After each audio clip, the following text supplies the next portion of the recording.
वळूयात पुढच्या बातमीकडे. अभिनेत्री आणि परखड वक्त्या प्राजक्ता हणमकर काँग्रेसच्या पुण्यात होणाऱ्या छात्रों की गूंज या कार्यक्रमात सहभागी होणार आहेत. देशातील सध्याची परिस्थिती, सामाजिक आणि राजकीय घडामोडींसह विविध मुद्द्यांवर आपली प्रखर भूमिका मांडणाऱ्या अभिनेत्री प्राजक्ता हणमकर या पुण्यात आयोजित राहुल गांधींच्या छात्रों की गूंज या कार्यक्रमात सहभागी होणार आहेत. याच पार्श्वभूमीवर प्राजक्ता हणमकर यांच्याशी संवाद साधलाय आमचे प्रतिनिधी प्रथमेश तांबे यांनी. पाहूयात.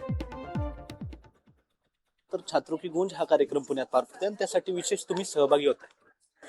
आपलं कर्तृत्ववान महिलांचं पुणं आहे. मी जसं म्हणते, आपल्या राष्ट्रमाता जिजाबाई, आपल्या आद्य शिक्षिका सावित्रीबाई, पंडिता रमाबाई, मुक्ता साळवे ह्यांचं पुणं आहे. सगळ्या कर्तृत्ववान करारी बायकांचं पुणे आहे. आणि इथे पुण्यातल्या महिलांसाठी, तरुणींसाठी एक संधी निर्माण झालेली आहे की आपले प्रश्न मांडण्याची, आपल्या भवितव्यासाठी विचार करण्याची. तर ही खूप मोठी संधी आहे असं मला वाटतं आणि त्यानिमित्ताने 22 तारखेला खरंच मोठ्या संख्येने यात सहभागी व्हा.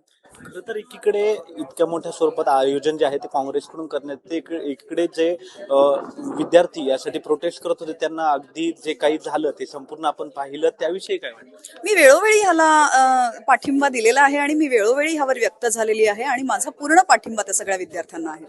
खरं तर महिला सुरक्षा हा एक मुद्दा पुन्हा एकदा ऐरणीवर आलाय. ज्या पद्धतीने नसरापूर या ठिकाणी प्रकरण झालं, त्याच पद्धतीचं प्रकरण एक 9.5 वर्षाची बालिका जुन्नरमध्ये हे संपूर्ण प्रकरण झालं, तिची हत्या करण्यात आली त्या संपूर्ण अत्याचारानंतर. काय वाटतंय हे? अरे, हे सगळं ना खूप समाज म्हणून आपण भेकड आहोत का? आपली लाज वाटणार आहे. मला लाज वाटते की आपण या समाजात, अशा पद्धतीच्या समाजात राहतोय जिथे लहान लहान लेकरांवर अत्याचार होत आहेत.